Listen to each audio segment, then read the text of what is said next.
Okay, ladies and gentlemen, my name is Army Overlord, and welcome to the Bronze, Silver, and Gold competitive series. I am joined by my good new friend. What's up, guys? I'm Starman, back at him with your boy Army Overlord here. We're gonna get right down into some action. Really excited to get you as a caster, They by the way. disgrace the Very art of happy about war. that. Finally, sorry about the late show up, everybody. I do apologize. A little bit of changes had happened at the last second. Some switches had to be made, but everything's finally in the correct spot and order here. We are Cool live with foam. AllOneLane versus NeverBackDown. Now, this is proving to be a very interesting lineup here. Taking a look at the standings, whatnot. Obviously, all one lane. They're gonna have just a little bit to prove here, trying to get that first win in the series so far. And they a long road for them so far, as they have managed to go down several times and not even come up with a single series win so far. They are going up against one of the newcomers, NeverBackDown, who have put up a pretty good fight in the early game stages, but seem to be a little bit lackluster in the middle and late game half of it, coming short on the farm category. So this is going to be a who deserves to be last place type of deal here. All in one lane has the floor to try to prevent any good run in for NeverBackDown. They could prevent them from even having a chance to climb up the ladder by getting a big series win here. I think all in one lane, as you mentioned, NeverBackDown with a slightly weaker late game. All in one lane's bans need to be targeted towards those early game champions to try and just delay their ability to move around and actuate objectives early in the map. So earlier today, I was actually playing a couple of games with NeverBackDown and their group. I was a part of their action here, and they've done their part to really improve drastically, not only on their game as a whole, but also their early game stages here. So I'm extremely excited to see what they've accomplished here in this few short hours that they've put a lot of effort and concentration to learning. And it looks like we're sticking with a standard, obvious draft style. So that's the three bans there. And they've got Lulu locked in already. I'm not sure. Is that a flex pick? Yes, Lulu has been one of the few most common picks in the duo esports so far. They have been for the time being has been one of the most common picks in comparison. I think the only more popular one has been Gragas, but I do not suspect that to be picked this time, especially with Darius in this game to go up against Dorv's Shen. So I just want to draw attention to something here. That Green Boys, which I have listed here on my roster as a support, is in the jungle position. Yes, it appears they made a bit of a rotation here, as Dr. Chansley is going to be their support. Dr. Chansley is going to be their support for this game, and Green Boys is going to be filling in for the spot, as they made a bit of a rotation due to their current dilemma in their win-loss ratio. They're just trying to gather what they can get for good talent, so they think they've got themselves with the Doctor to help them out in the bot lane. Well, we'll see if he can turn some sickly patients into some very dominant warriors. And I think, I don't suspect that's going to be Darius jungle. So I feel like we could probably say that's Darius top, and then Lulu's either going to be mid or support. And with Syndra already picked, looking more like support Lulu. The final bans are down and placed here. It looks like a couple extra 80 carries have been taken off on the second half of the bans order here. As Crazy Chris is now determining what kind of ADC to play. He decides to take a Jinx, as Olaf seems to be the counter decision to the Jinx. I think people are beginning to realize the fact that I believe NeverBackDown doesn't exactly have a really strong CC amount, so that's why they went for the Jinx. So Olaf was there to just make sure Jinx doesn't have an escape. Yeah, definitely, because if you can get Olaf a little bit ahead, he's definitely going to be able to run past all of the very soft CC. Oh, never mind. They picked up Twisted Fate for that hard gold card, but even so, Olaf's just going to be that much more effective at running down Jinx and really putting an axe in her day. Very true, and not just one, not two, but a thunder strike if necessary. Absolutely correct. And it looks like Karma, which being locked in on the support side of NeverBackDown, I really like that alongside Jinx because Jinx can help with some of that CCs. You don't necessarily need a CC heavy support to peel for Jinx. That's what makes her one of the better hyper carries in this game. And so I like the Karma pick as it's going to give them a little more lane presence, especially with Lulu there against them. Right.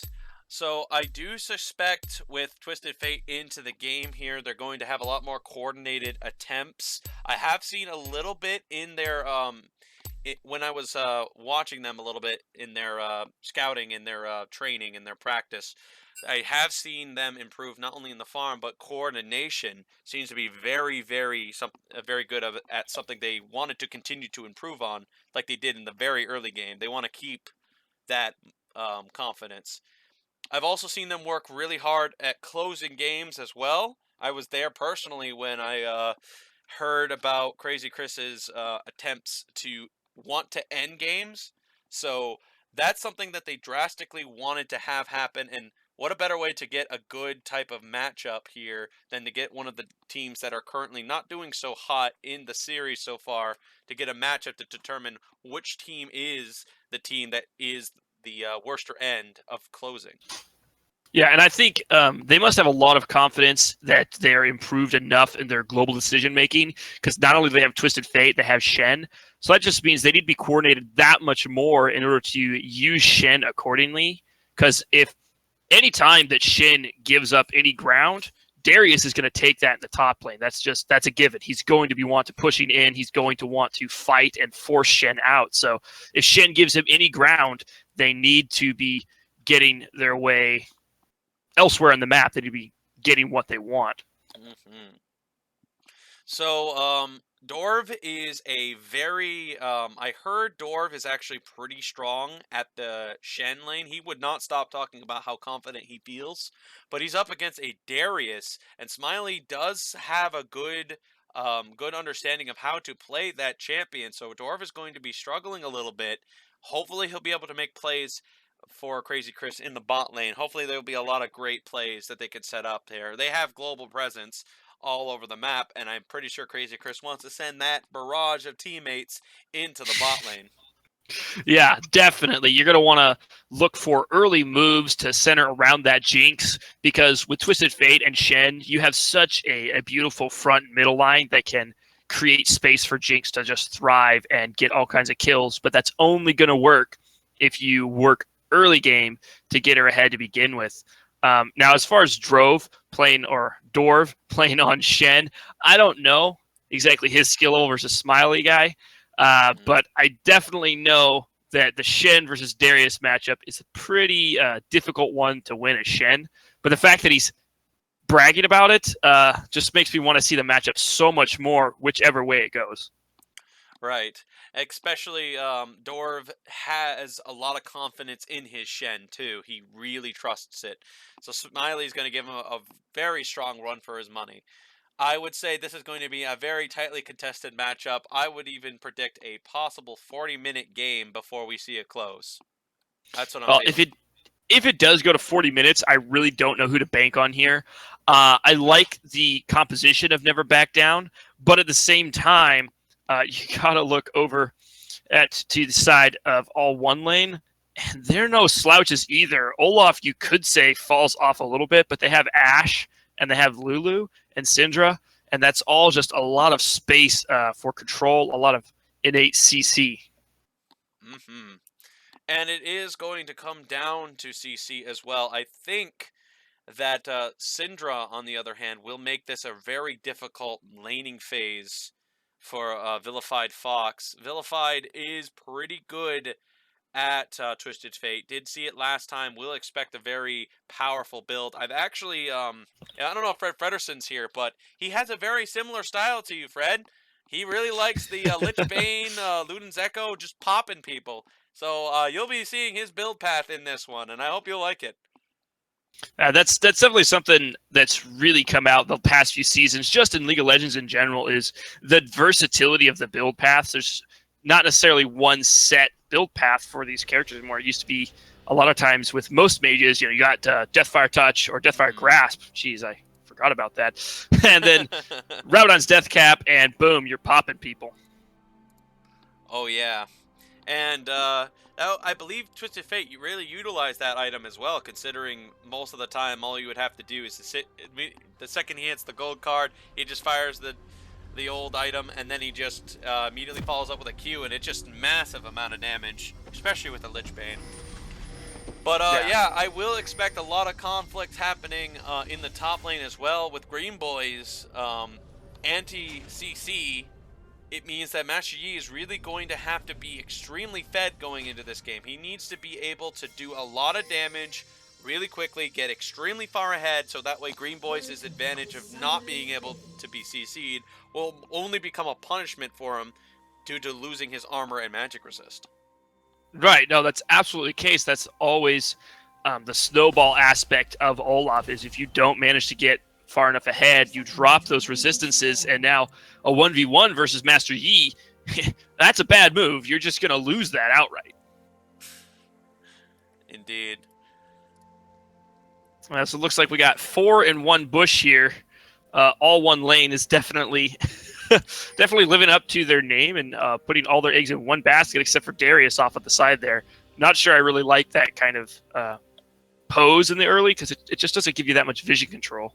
Agreed with you, and they do know where the ward, they do know where the red is going to be on the side of NeverBackDown, but to be honest, I think they're just assuming that they might be in the bush over there, like in the bush ahead. They're concerned that the second they take their guard down is when NeverBackDown would jump them, but to their surprise, there's no one even there at all. Like, there's nothing to worry about. NeverBackDown was playing pretty safe, really reserved with that setup. They weren't really pushing it at all. They just did a standard kind of screen formation to figure out where AllOneLane was at. But maybe that was AllOneLane's strategy. Just keep them confused. Don't give them any information. Don't tell them where they are at all. And maybe they're hoping for a mistake. Right. It also comes down to how Dorv plays the lane here. He does have a free play for Master Yi's engage at the top side when it does happen. Let's see if it works out for him. As for AllOneLane, I do suspect Olaf to try to make a play on a unprepared Shen top. Yeah, well, I definitely like, you could see in that trade there, Dorv, I'm sorry if I mispronounced that name, he's very good at getting those auto attacks in. It's not going to matter too much right now. A little later on, you see right here, he's really good at getting those empowered autos in at times where it's not optimal for Smiley Sly Guy to really respond. Right, looks like some extra slows has happened. Jinx got some good pressure onto their Ashe.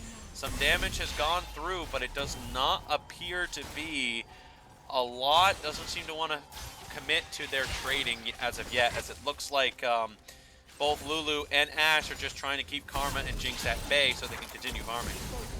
I'm really liking Broccoli Swag's strategy here. Even though he's warded, just hanging out to the side of the minion wave as Karma gives you so much pressure. Ooh, it looks like that trade did not go as they planned. They're actually taking a bit of fire here. Jinx is not retaliating, not nearly as effectively as Ashe is towards her. As it looks like Smiley is taking a little bit of a beating against Dorv, as Dorv is keeping his health up high. Yeah, I definitely think that was a slight mistake from Crazy Chris, because Brock Lee was just trying to poke out a little bit, and here they're going to go again. Their damage is hitting, but it's not going through thanks to the Doran Shield decision by Ashe. Seems to be working really well. Have you been hearing about the old Doran Shield change, or the new Doran Shield, I should say? No, actually, I have not read much about the most recent of patch notes, meaning patches, the last 2, I think. I haven't heard too much about. Well, they made auto-attacking minions, you know, the same passive that you get on your in your masteries, the one that gives you extra 5 physical damage against minions and stuff. Uh-huh. Well, they added that onto the Doran Shield and increased the health regeneration you get. It's now like a separate thing, similar to a Spirit Passage. Anyway, it looks like Green Boys and Crazy Chris have gotten to a bit of fight between each other. Brock is out of mana, and it looked like is going to be surrounded by 3 other members. Alpha is in the area here, has full mana and full health bar. He's cuts right through that Olaf. Makes a run for it as Crazy Chris gets the passive, forcing Ash to be in a miserable spot right now. Just going to eventually let herself die as no attempt to escape has happened. Master Yi immediately gets a double kill. Yeah, that was definitely a very questionable flash by Kid of Fire, going over the wall trying to chase after Crazy Chris when I think he probably could have stayed behind. They might have been able to melt down Master Yi together. But it was a pretty good catch by Green Boys to begin with. But definitely when Alpha came in from the jungle topside, or topside of them, bot-side jungle total, they should have just backed out or found some other way to get around that fight. Right, Dorv and Smiley trading a little bit here. Seems to be about even due to Dorv using that barrier pretty effectively. But he does not seem to be trading into the damage with Smiley enough to make it a winning trade for him. And when level 6 comes around, that's where things are going to get a lot more dangerous. Yeah, definitely. I think if he doesn't use that auto attack blocker effectively, or if Smiley Sly Guy manages to catch him out when he doesn't have it up, he's just going to get a couple extra auto attacks in there, and then that ultimate is going to spell certain death. Very close attempt there by Dorv. Didn't quite beat out the auto attack, but definitely if he uses it at the same time that Darius uses his extra empowered auto attack, there's some advantages. Right. Vilified is now sandwiched in between both Green Boys as Shen's got his ultimate up and ready. They got a little bit of a push hack here, but Vilified wants to make the play happen. Sloth immediately flashes to get as far away from that card as possible, so that way they will not have a play be made. That was actually a really, really good scout of the week by Hung Like a Sloth, because he was definitely looking initially to stun, and then he saw the Shen ult come down, and he actually moved, sidestepped a little bit just to avoid actually stunning Twisted Fate, because if you stun them, they don't go the full distance back. So that was a really good move on his part, definitely saved his life, because Vivified spent no wasted time activating that Ghost and just beginning the chase. And, of course, if you'd landed that gold card, I'm pretty sure that would have resulted in Shen being able to land a flash taunt, and that would have spelled certain death for the flashless Syndra. Indeed. Right now, at this time, it looks like Ash decided to go with a Doran's Blade to go with the Doran's Shield. I don't know if that was a smart call. I think probably would have got a better deal to go with the Longsword here, but it looks like Vilified is going to take a lot of damage. It's not enough! Vilified will survive the ultimate from Syndra. That's the first time I've seen that in the series. That was crazy. Yeah, Sloth definitely, slight miscalculation. He did one more auto attack there. I really thought he was going to be able to make that happen. Indeed. And Dorv is keeping equal with this Darius at the top side here, as the game seems to be just about equal on both sides. But because of that fact, Master Yi is really far out in front thanks to the 2 kills at this time. We take a look at the money amount here, and we can see that Master Yi is currently the highest money in the game so far at 3,000. That's definitely an advantage to have here at coming into 8 minutes.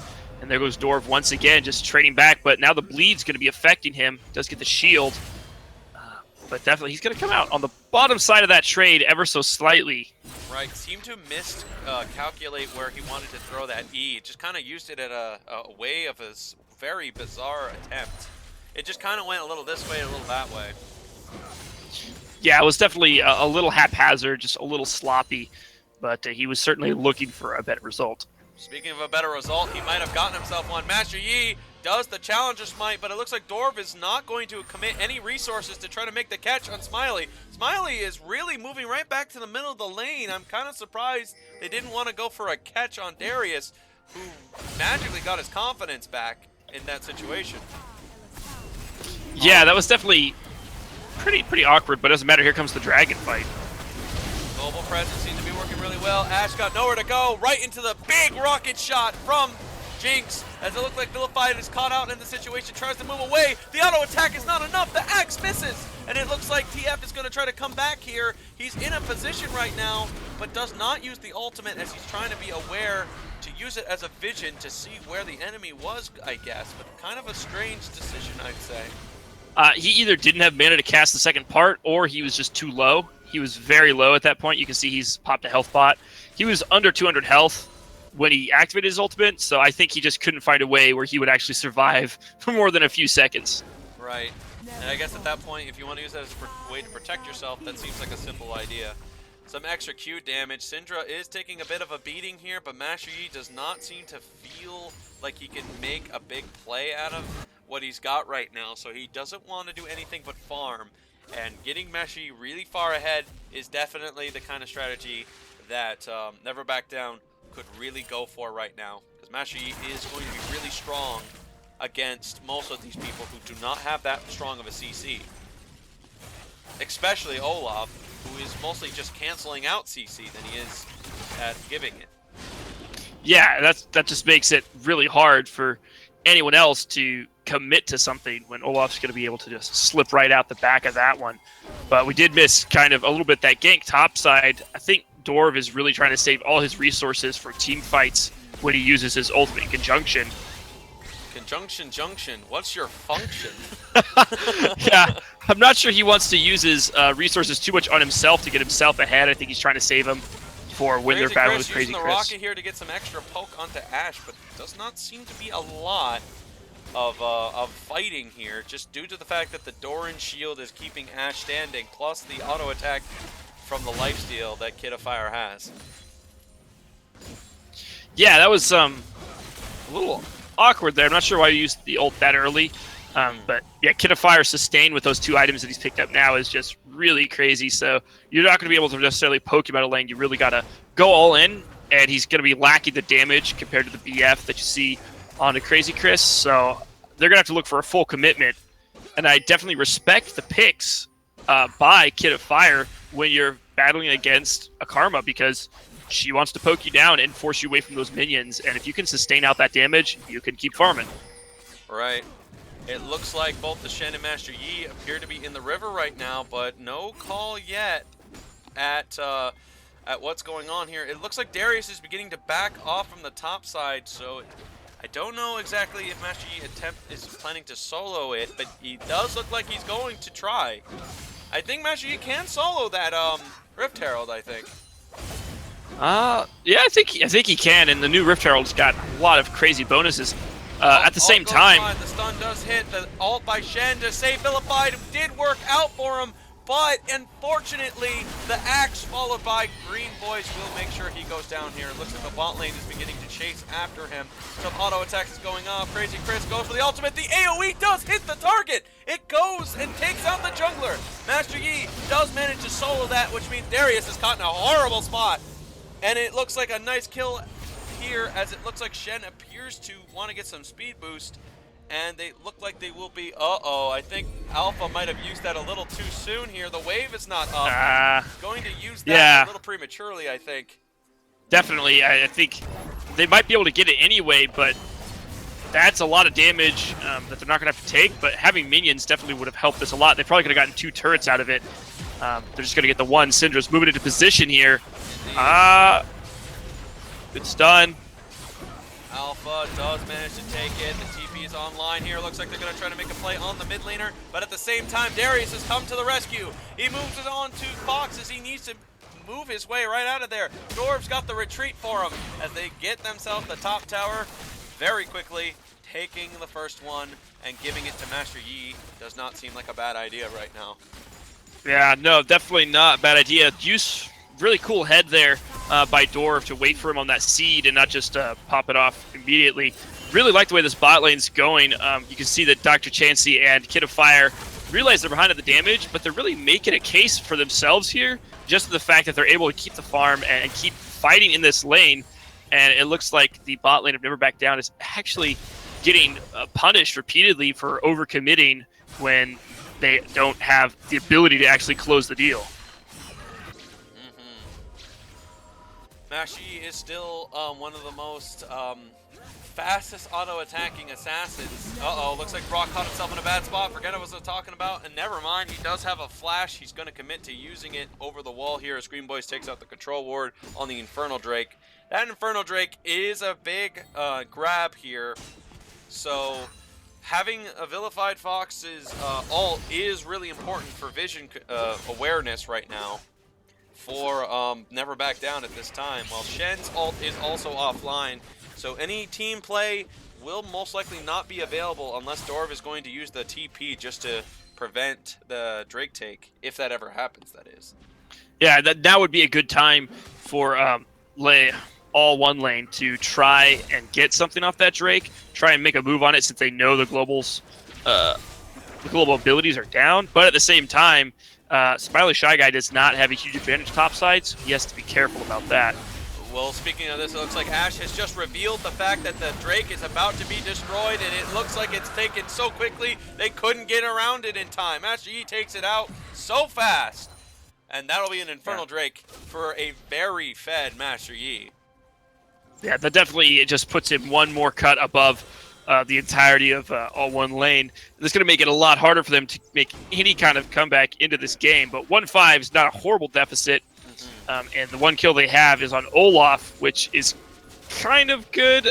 It's nice that he's going to be able to try and make kills for himself if he has the ability. He's not going to be able to kill Yi, but he might be able to find Twisted Fate somewhere in the back of a fight and pick up a kill. Or Hung Like a Sloth could just take him down right now. Doesn't miss the auto attack that time. Full seclusion.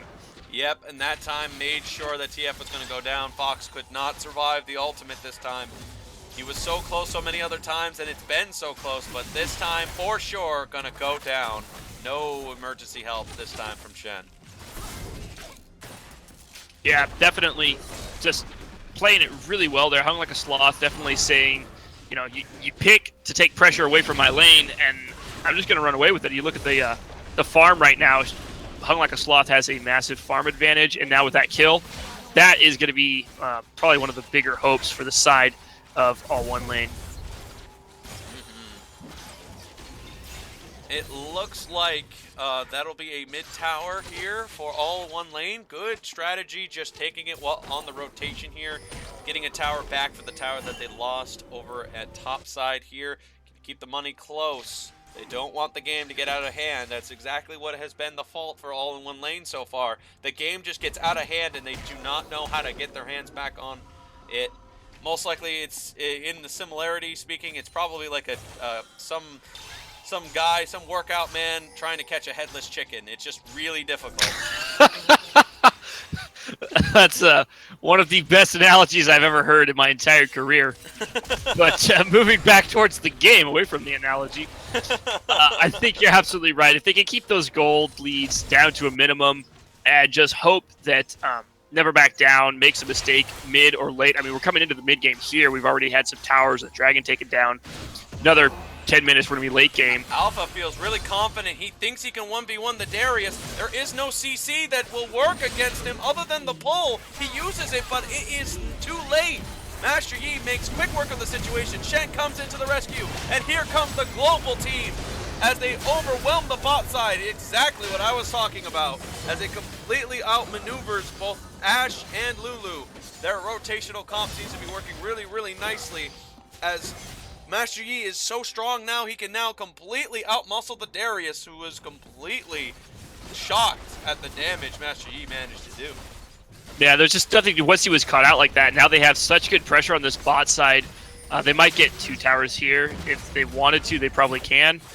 There's no other objectives on the map right now. Green Boys, yeah, you can't fight that, but he's just hanging out. I think he was waiting for Yi to overcommit. It looks like rotation's going to go mid. Afterwards, Green Boys is going to risk his life for the advantage that he thinks he has. He weakens himself with the CC. That actually doesn't help you at all, Green Boys. And it looks like Alpha is not able to make a play off of this, but Darius is coming around, so is the AD carry. You're not that bad, Master Yi. It looks like you're going to end up going down here. The Q, actually the auto attack by Syndra does make the play after that, but it looks like immediately following after the sacrifice Master Yi did here, the tower at mid will go down. Vilified helps secure it, and Jinx makes the final shot at the mid tower. Yeah, and that's just the power of the rotation there. They're able to make a play bot side so quickly that they still have everyone available to rotate mid after that, and Master Yi brought so much pressure off that mid side. There was just really not a hope. I think it was probably one of the best things they could have done, because if they try to defend mid and end up fighting, I think Never Back Down is going to live up to their name, and they'll just tower dive, and they could come away with some kills, and then it's a tower and another tower. So I think it was a good move to trade that tower for Master Yi. You get him shut down, you get some gold to all those folks that were involved in that fight, and I think that's probably the best decision you could make right there. And now just try and hold up, get the waves pushed out, and maybe survive for the next 5-6 minutes. I mean, Baron's up soon, so that's pretty scary. Right. Never Back Down, definitely showing that they want to improve on their work here. Although they still seem to have a pretty similar problem to what they had on Friday's game. It looks like Nevermind Kid of Fire scaring off Brock away from that bush, convincing him to return back to your own jungle. As I was saying, they seem to still have a very similar issue on farm, however. Despite the lead that they're building and the money that they have, their farm is still lesser than their opponent here, and that's definitely something that needs to be one of their next improvements, I would say. Vilify takes a ton of damage. There's no way you can survive that one. And that right there. For that. Yeah, that is just the epitome of everything you were just saying. Look at the farm difference between Hung Like a Sloth and Vivified Fox, or Vilified. Mm-hmm. It's like, that right there alone creates such an item difference. You look at the builds, go, wow, yeah, definitely. I mean, he even got a Banshee's Veil at this point just to try and curb that damage because he's so far behind in every respect right now. Mm-hmm. And if the rest of his team did not have the advantage they do, he would definitely be a bit of a detriment. Now, obviously, he picked Twisted Fate specifically so he could help his team, specifically Crazy Chris get ahead. Never mind. It looks like Crazy Chris's and Dorv's strategy to make a play did not exactly work as they foreseen. Dorv does not have the taunts up in time. Crazy Chris will take a ton of damage, and the team was just a little bit late as Crazy Chris could not keep himself standing long enough. Down goes the team. Yeah, there's just a little bit of overconfidence there on the side of Never Back Down, and a beautiful roam from Hung Like a Sloth combined with the overall pressure from Green Boys. Just certain death for an AD right there. Right. And because Vilified is forced to go into the Banshee's Veil now, it looks like it is basically going to be a different build and different damage output for Fox. So he's got to get used to now protecting himself over trying to make a big play happen. And that's something I haven't seen Vilifox do yet. Yeah, I think at this point he's basically just a stun bot. I think that's pretty much what they're trying to make him into. Because no matter what you do to him damage-wise, that stun is still pretty long. And it's a very short cooldown, so if you can stay alive and just continually stun the enemy, that's useful, especially if you put all your eggs... It's a catch with a surprise play on the Syndra, who was completely expecting to be safe. Great warding, by the way, by Brock on the setup earlier. But it looks like Vilified has gotten a little too confident. He's trying to rush his way through a huge mess. Some CC onto Ashe will allow Vilifox to get some distance, but Olaf is not going to allow his AD carry to die in vain. Decides to get the kill after that, but Crazy Chris is going to try to get revenge for his fallen. He goes for an ultimate. It does land on Green, but Green is got no health left. He's got slows. Master Yi over here. Come this way, Master Yi. There he is. He goes down. Green Boys does fall to the Master Yi and right into the hands of a guy that's very fed and already got himself a Rage Blade. And I think that right there shows everyone on the side of AllOneLane thought that Twisted Fate was going to be the damage and the threat there, and they focused onto him, and he was the tankiest person there. No one actually was able to attack Crazy Chris.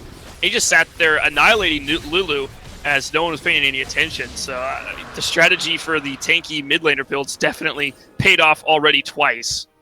Right, just a lack of focus here, focus firing. As you said, just, you know, good old stun bot. I think they will begin to realize this slowly as Crazy Chris is beginning to approach his mid-game build path, and he's already got himself something at this stage. He's beginning to become the jinx that is going to be very dangerous for a lot of for the teams coming up. Yeah, he's got the 2-item breakpoint there with the Infinity Edge and the Runaan's Hurricane. That's just a massive amount of damage at a very quick rate, so I think, if anything, everyone should be focusing on Crazy Chris, but that plays directly into Shen's hand with the Stand United. Green Boys is using this ultimate as a way to decrease the CC, but that actually continuously decreases the armor he would have had. So I don't think he realizes that actually consistently is making it easier for Master Yi to kill him in these fights. Yeah, you don't want to use it as Master Yi. Master Yi is not going to CC you. And I think he actually would have lived if he had not activated his ultimate there. Indeed. Wow, stun bot for sure. Nowhere for Kid of Fire to go. But Lulu into the rescue does save his life. Right now it looks like some extra damage here. Vilified Fox is going to get caught by the Darius. Jen's going to try to come to the rescue. The ult to dunk right on top of TF. He's going to try to keep it going. He goes for a Q. The taunt has done not enough time for him to escape. He's got another dunk. He's going for the triple dunk. He's moving. He's got the flash. He really wants it, but he doesn't have the movement speed. That was straight up Dunk Master tactics right there. Picked off Twisted Fate in the corner of the fight before you could even think where to go, what to do. Boom, dunked right onto the AD, overextending just a little bit. Crazy Chris not paying attention to his flank there. He was so busy trying to chase for that kill. Boom, second dunk, and I think that would have been definitely 3 had it not been for Shin able to flash away from that one. That would have been absolutely beautiful. Master Yi definitely has the damage, definitely has a lot of attack speed, and it's only going to be scalingly higher every single step of the way. Brock's got a catch, but he doesn't have exactly a lot of help until Vilified shows up. Some extra damage on the catch here. Vilified is going to auto-attack the Ashe. It looks like a sustained battle, and it finally goes against Ashe here, as she managed to just stay alive long enough to lower Vilified's health drastically. They're going to have to be a lot more careful next time. Yeah, definitely. I think Vilified, thinking he was the nuker there, really went into it, and you saw him just sit there kind of auto-attacking each other like, well, something's got to give here, and it did. It was a blue card in the end, but definitely that's going to be Vilified even more as we get later to the game. He's going to become less and less damagey, even if he builds straight damage from here on out. The fact that you're missing 1 damage item on a mage is massive. Right. I would say at this point here, if we take a look at the small gold differences now, Darius now, thanks to the double kill, is now ahead of Shen, despite all the Shen assists that he has, you know, way out there. But as of right now, Master Yi is already at the 5-digit number where Olaf is now approaching and will have 8,000 monies. So he is just straggling behind here. Green Boys moved from the support role to the jungling role, does not seem to exactly benefit as well as he'd hoped. Definitely needs to learn a little bit more Olaf as well, I would say. When you look at the farm, the only place where they're ahead right now, NeverBackDown, Master Yi, massive farm advantage, and also Jinx, massive farm advantage over Kid of Fire. So those 2 places is where the strength's coming from their team. I think Shin, although a great pick, is definitely not hugely impactful right now, other than that stand united. That is kind of really good for the fights. That's what they wanted him for, and the taunt on top of that makes sure that kill was going to be shared between the 3 of them for sure, as Alpha Strike ult. They're at top side right now. It looks like we're going to have the first race of duo esports at the top lane. Never mind, it looks like they're going to stop right here. I thought they were going to have a race for a second. Looks like Green Boys is going to once again use his ultimate. He's now made it a paper at this point. Still not realizing that actually still continues to make him weak. Yeah, definitely. Activating your ultimate, really you want to go after someone when you have way more damage than they do, or if you really need to not be CC'd, and that's neither the case here. Yeah. And now Darius is the one who's caught out. A lot of attack speed by Master Yi. A lot of damage. He's already finished a lot of his key items for the early game stages. At this point, Master Yi is a really dangerous threat. I think he just needs a couple more, 1 or 2 more items, and I think he will be able to completely take over the game and put himself into a 1v5 position with, I believe, 1 more item. I just do not know what one it is. I hope he does know what it is. I'm expecting a Sterix Gauge to come out, or a Black Cleaver, one of those, but I don't know for sure. Could be really anything at this point. I think Syndra can still break him because he has virtually no tank items other than that allotted by the Ninja Tabai, which is doing nothing against Syndra. He has the Ruby Crystal. Sterix Gauge might help him a little bit, but I think that is his weakness right now, is Syndra can still absolutely nuke him if she plays it. It looks like he pops a Brock with the ultimate, half health on the Q, tons of damage, takes out Brock for the first time in this game. Yeah, that was just really really quick, and that's just the damage that Syndra brings. It's always very vicious and very quick. Green Boy versus the Alpha. I think we know how this was going to play out. Shin does not even need to show up.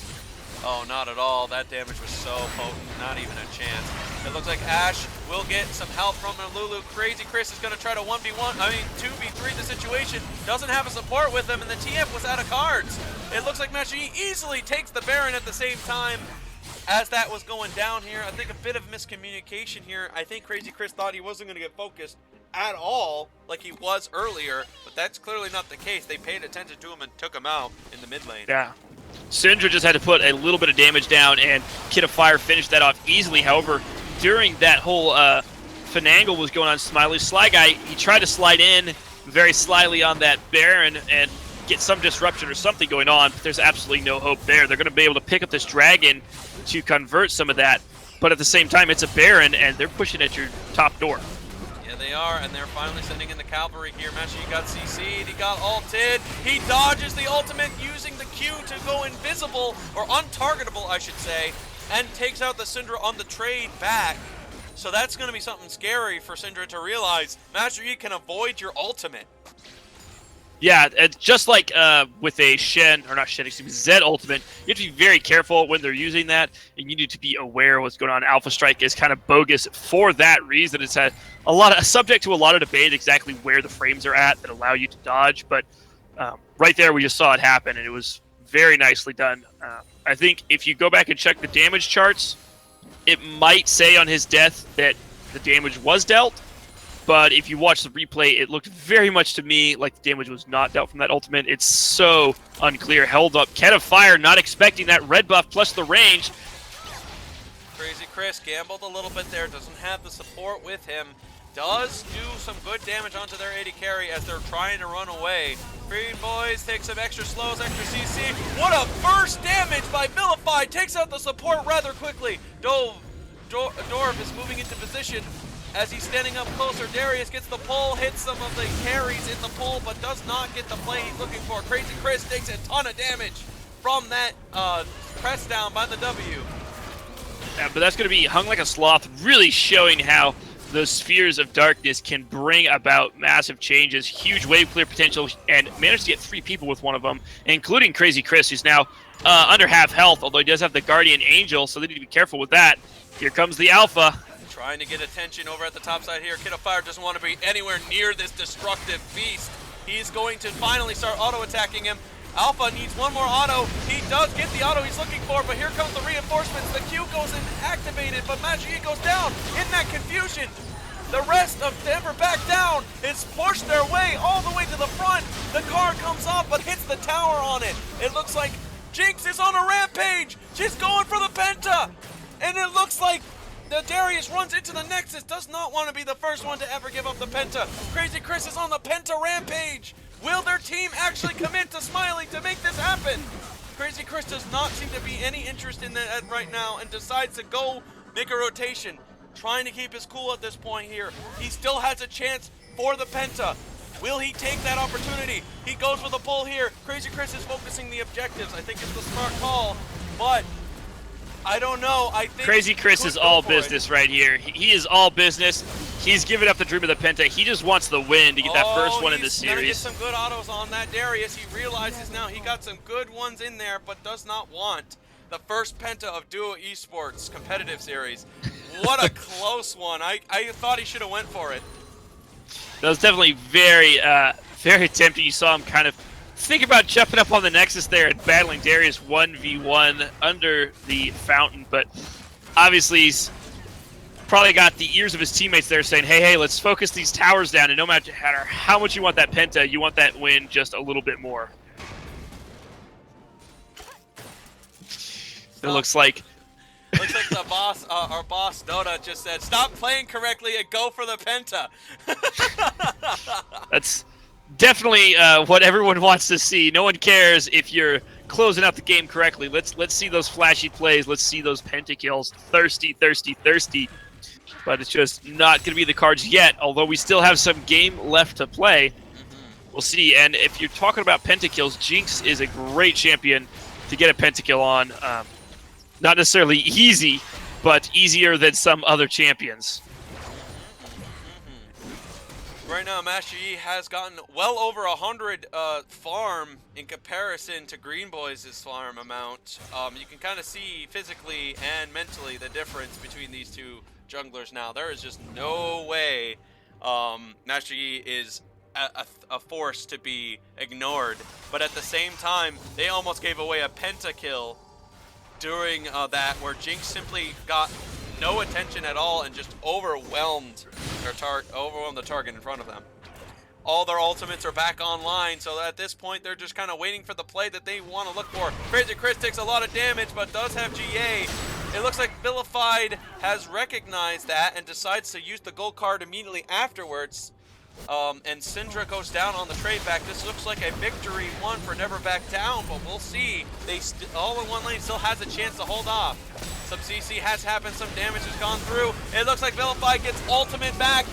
Green Boys is not going to allow himself to be CC'd, but Darius is taking a lot of the damage on the front side. Alpha has gone right through everybody, cutting them up like butter, as it looks like the tower and the Nexus is cutting down so fast. And we didn't even have any time to say it, but NeverBackDown wins game one. That was just really good thinking to trade out the Syndra for the Jinx GA there. And once Syndra's out of the picture, that's just open base for NeverBackDown. Really well played. Right, and that's something that ended up going very well for NeverBackDown for their first win of this week. Great job by those guys. Let me go ahead and fix the scoreboard a little bit to show that they've won the game one of this series. Very good job right now. I really like what's happening so far. Let's take a look at the stats, shall we?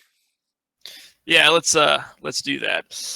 I think overall it was a really, really solid game by NeverBackDown. They had a few slip-ups here and there, but it just seemed like every time they made a slip-up, there was no way for OneLane to make any kind of consequential change. Right. A lot of people in the audience wondering, asking, "Oh man, it looked like Jinx was gonna get the first pentakill. You gotta be kidding me! You should have threw yourself in there to get that penta. You could have had it. It was totally in your reach, and it really was. It was like right there. But he made yeah, definitely. I think it was possible to make that and to manage with the penta there. I think that's just something that comes with time that you really start to. I don't know if you're necessarily more greedy the more you play, but definitely it feels that way. The more you play, the more you really, really want those pentakills. Much better on the warding coverage since the last time on Friday. Much better on wards all over the board, especially Crazy Chris, who was almost warding very little despite the situation at hand. His warding had drastically increased from last time. He was, I believe, at a whopping 3 wards in I believe, a 26-minute game at one point. It was like it much drastically improved. Also, as a team, they also improved their warding. Really good job, including AllOneLane. Their warding has drastically increased as well. Olaf's warding, because he's a support, makes a lot of sense to ward a lot, and he definitely did. Well, I think that's something else that these type of leagues bring out in you. When you're playing against another team and you really know them, and you start paying attention to what's going on, watching their games and so forth, you start to want to know more about them on the map in the game. So you ward more because you want to know where they are, because you're curious, more curious than you would be in a solo queue game. So that's something I love is in these types of leagues competitively, warding just becomes so much more of an easy thing to do, because in the solo queue, it's like, I don't know anything about these guys. I don't know where they could be. But once you start to know your opponent, you go, oh, I think he's here or here. And you pick one of two places to ward. And then it's like you're warding all the time to figure out where the enemy jungler is or where the mid laner's at if he's not at home. Right. We should probably get prepared for the game 2 here, but before we do that, I should have told you, I forgot to tell you about this, Starman, but we've got an MVP system that we've got to talk about here.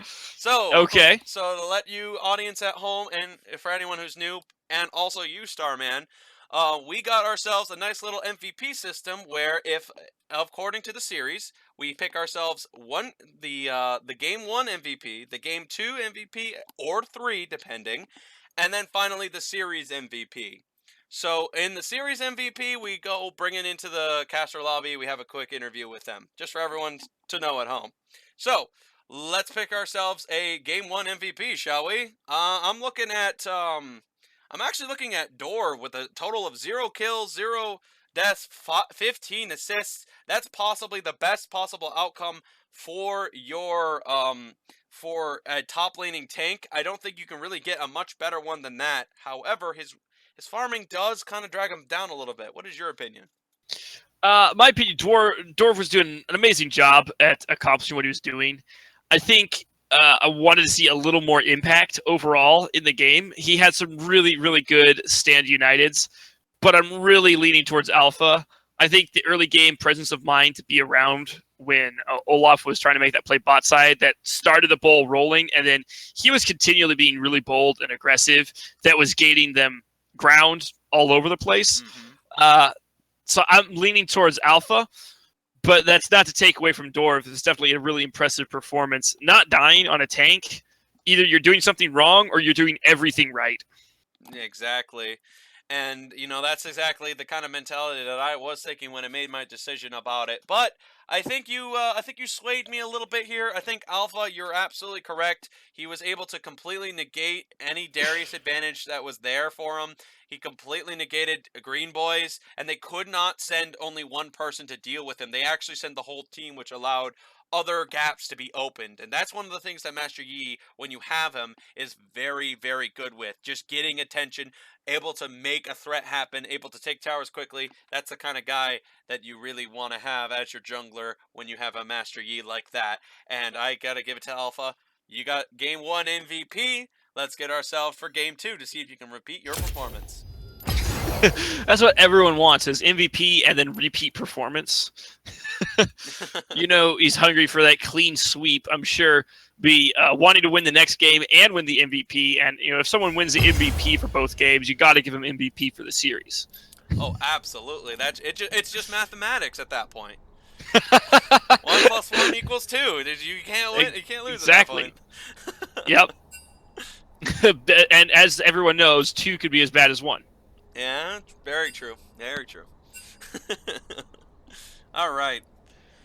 Well, we got ourselves a small time to get a small little break. So we will do that while I get some music being played, ladies and gentlemen. Thank you very much for jumping in for our only game this Sunday due to some rescheduling situations going to be going on, including this one. We've also got some news as well. According to the votes in the chat lately, we've been hearing that you guys want to have a pickup game or a Gathering of Warriors matchup, and you want to set it up on a Friday, which is kind of like a good time to do it, in my opinion. So, so far the votes are 11 to the second highest one being 3. So clearly Friday seems to be the day that everybody wants to have this voting. If you want to get your last votes in before the meeting on Wednesday, I would suggest you go into the announcements and scroll up a smidge to find the straw poll placed by Xdon. He has been putting some extra work in here as well, and his in-house is going to be extremely fun to watch and play, to get as many people as you want in here, to play for some new people, play people who've been in the series, and so on like that. Once again, it's Xdon's straw poll in the announcement tab in Duo Esports. Go check it out.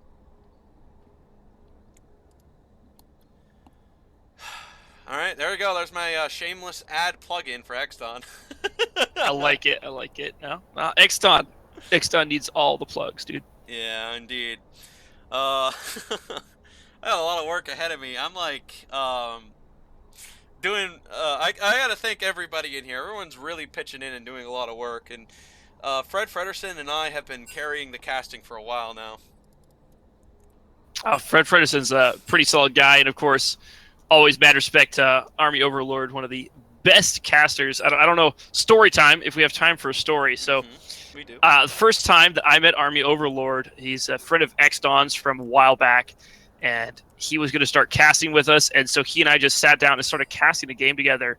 And the most impressive caster straight off of basically the street, never casting before, picked it up like that, instantly really good at the play-by-play stuff. So, I mean, if it's just you and Fred Fredersen, that's not a slouch as far as caster teams go. Thank you so much, Starman. A lot of people don't really know much about my story, so especially considering anything I've done in the past. All the people know me is for the now and what I've done for the series. So thank you very much for letting me know. No problem, man. Okay.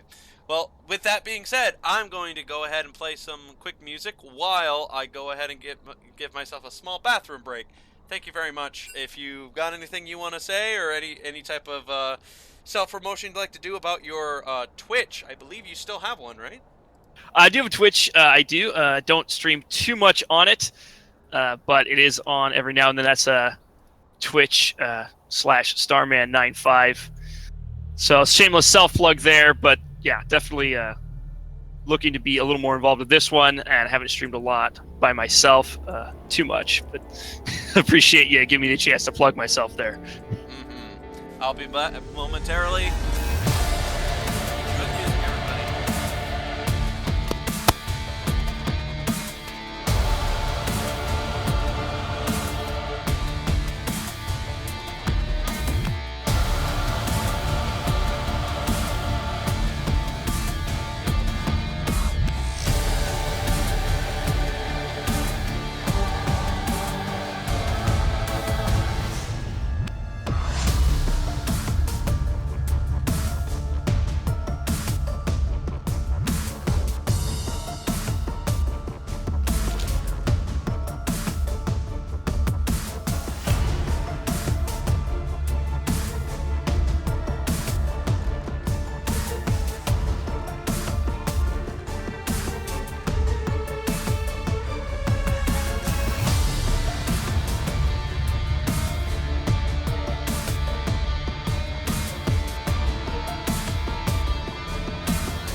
Hey, Starman.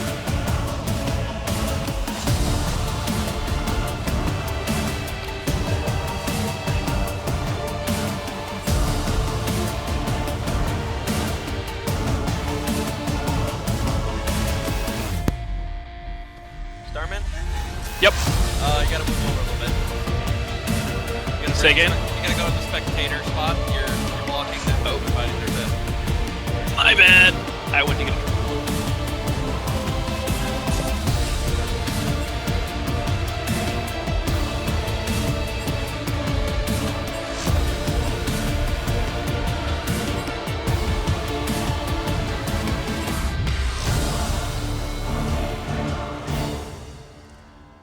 All right, that just about covers that. And the song's just about over. Let's see if we can get ourselves ready. Casters are ready. Let's go. Small little breaks here and there. You know, casters need it every once in a while. Small little breathers, get a nice refresh of water, nice little breather, while everybody enjoys some pretty decent music. I do know that some people have been talking about some songs called. Have you ever, hey Starman, have you ever heard of this song called "No Effort" by T Grizzle? I've not heard of it actually. Yeah, it's a bit of a popular song so far in the duo esports community right now. One of the current top players, or I mean, the top teams right now has that as their winning music. Now, oh, by the way, we have another thing for funsies. I've added this myself. We agreed that each team has their own winning song that they have they would send to me, and I would play while the interview was going on. That way they can have their own winning anthem to kind of, celebrate their victory, enjoy their time with, and stuff like that. I think that's a pretty great idea. I think everyone deserves an anthem, no matter what you're involved in, and I think definitely like a special song to play when you win, you come out on top. I feel like that helps everyone kind of get to know the team better as well. Indeed. So, that song, however, the one that they selected, is a bit of an inappropriate song. So I need to talk with my boss about it and see if it's actually okay to be played. I did find a very good, clean version of that song, but it has been disapproved of because it is clean and not the original song, even though it's pretty nice. I did hear it. Draven I out. did take a listen to it, the clean version. It actually sounded pretty good and pretty close to the regular version. But, you know, everybody has their own opinions on the song itself. So I got to go ahead and talk to my superiors about that to see if that song can be okay to be played on the stream or not. But it The is, warrior again, spirit inappropriate. is never So I broken. No, I definitely understand that. I know a lot of guys who really like their music. Just, people like music as it was created. And so if you hear something and you hear the non-clean version of a song, a lot of times you get attached to not necessarily the words, the uncleanness of it, just the originality. And if you get censorship or anything like that, I know a lot of people really just disagree with censorship on a principled basis. They just don't believe in censoring at all. So I definitely understand people not wanting to play the clean version. To them, it's like an offense, and that's respectable, I guess. Mm-hmm. I believe a couple of direct slurs as well. So you know how it is. It's just like you do have to make sure you have at least you have to make sure you at least have approval before you make any final decisions. Right, definitely. And it looks like we just got through at least part of the banning phase here. Obviously, we've got so much time to talk afterwards. It's kind of okay to go off topic a little here, but I want to draw attention to the fact that this time only mid, or AllOneLane, I should say, has selected Jinx first off. So they're trying to take that hyper carry away from NeverBackDown. Would be a good idea, but Crazy Chris has played other hyper carries before. Would not be surprised if Crazy Chris takes a Twitch or even a Kog'Maw on the follow-up here. Looks like they might have got themselves a pretty interesting engage strategy, as Brock has gotten himself a Blitzcrank with him. They might even try an invade here. I would love to see that. I think that could be crazy. Right now, they've got the Jax jungle and Shin obviously back on with Dwarf. That's just, he did well last game, obviously, almost snatching up that MVP, and I think keeping him on that's going to be really useful. But since the Shin has been picked and the hyper carry has been taken away, now we have this kind of awkward Jax Blitzcrank, and that does not factor into a hyper carry comp at all. No, it does not. They don't exactly have themselves a really strong wall of protection either. They do, however, have themselves a pretty solid Jax jungle. So I do suspect that they do have themselves I don't know what it is about right now for this game for NeverBackDown, but maybe they just really like the double support strategy, like the keep Crazy Chris alive strategy. Maybe he'll have a GoFundMe page along with it, but that could be the case. I definitely think you're right. If they just focus on protecting him, then we might see the Twisted Fate again, which was also very useful and very influential in the early game for them. Oh, it's not going to show up. It's been banned out, so no TF to show up this game. That means mid laner Vilified Fox is going to have to find something else to impact across the map in the way that he wants. Indeed. And so I think that's going to draw deeper into his pool as well. And Crazy Chris might go more of a fighter. I don't know his playstyle. Obviously, he looked like a hyper carry main last game. He might be just as good at those early game fighter ADCs. Lucian or even Jhin can be pretty good early. So I'm interested to see what he adapts to. Righto, and Kid of Fire takes Galio as well for AllOneLane here. They have been in a tough spot here, but they really feel confident about what they've got right now. Looks like Crazy Chris is rotating his pick. It could be just about anybody the way he's rotating it. It's going to land on to the last possible second. He's going to take a Xayah into that lane. All right, I've not seen a Xayah played yet, so this should be pretty interesting to cast. Oh yeah, most definitely. I'd love to tell you all about how annoying she is. There've been Well, some feel changes free to to. her, some mechanical changes, just a smidge to her kit, as well as some damage changes. And her mid game is right where I believe she's at her strongest. The audience will let me know if that is true or false. I would say mid game is right where she's kind of at her most powerful, but late game is where things get a little bit more tricky. It looks like the last millisecond, and it looks like Dr. Clancy does get the millisecond pick for Smiley Sly Guy. Uh, Millisecond. I was so excited. this I is. could have sworn that was another. That was -1, -2 coming up. So the Alawi pick, the Galio pick. Um, this is an interesting lineup. I'm not sure how I feel about Alawi versus Shen. Mm-hmm. I the I'm definitely interested to see how that matchup works out. I put my money on Alawi, but definitely last time Shen showed me up again. Dorv did not lose that lane. Quite contrary, he was able to not only keep even, but able to force Shen back off of it. So maybe he can do the same and surprise me with the Alawi. It I would really definitely all. be It, happy. yes, and all of it really comes down to how well he can avoid getting caught by Alawi. That's just kind of the big thing here. Shen does have a good taunt escape. He has used it before to get away from Darius. He has used it pretty well here, but that's the trick. Really, that's where the tough stuff comes in.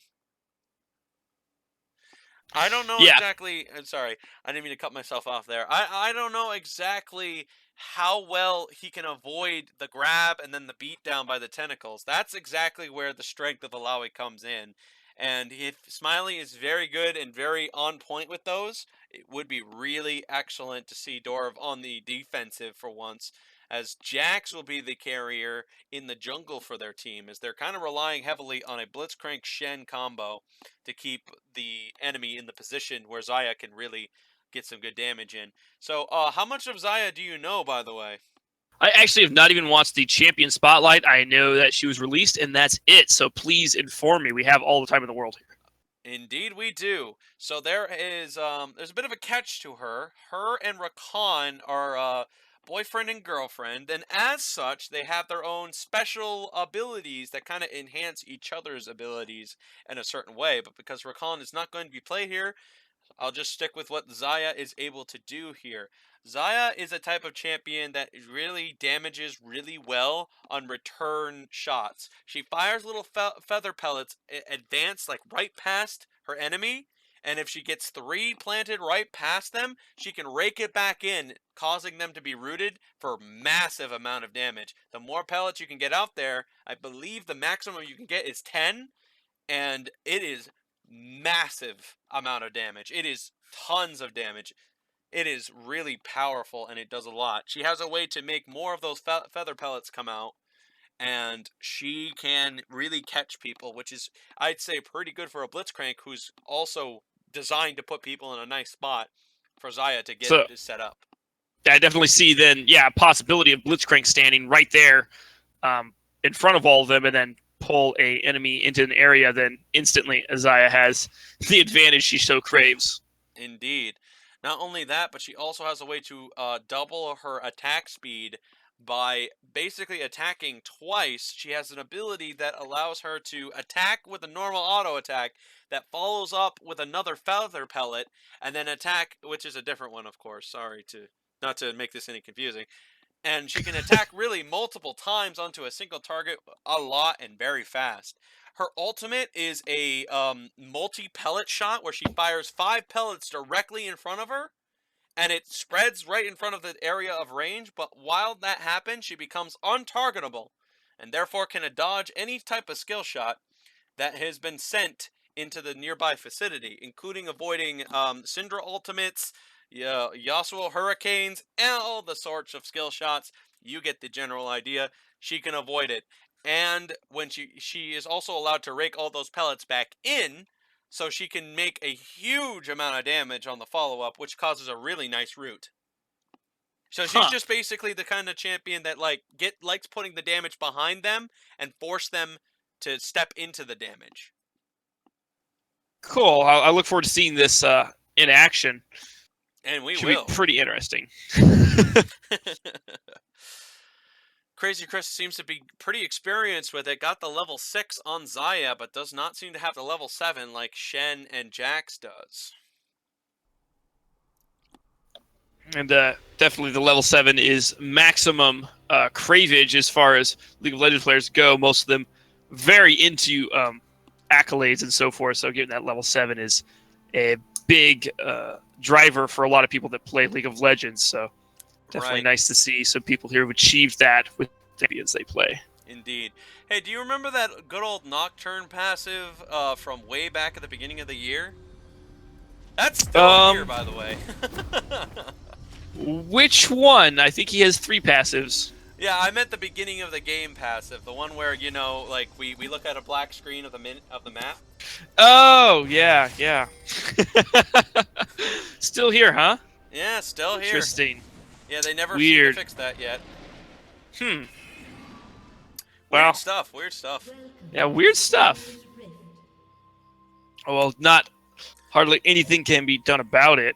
Right, it looks like this is exactly what they've foreseen happening. Every side prepared in position here. Alawi is the only one not a part of that fight. Jinx is not the one you want to send on the search parade. Is nearby the area and does have a good escape, as Doctor does have a way to get the enemy off of him. They are aware of where the bush or the bush strat is, clearly. Yeah, they're definitely aware that something's going on here, and so Alpha's going to give that one up. Broccoli Swag sitting there saying, "Hey guys, hold on. They might come this way." Yeah, maybe we just need to sit there for another 5 minutes. Yep, the highly controversial everyone sit in a bush for the first 20 minutes of the game strategy.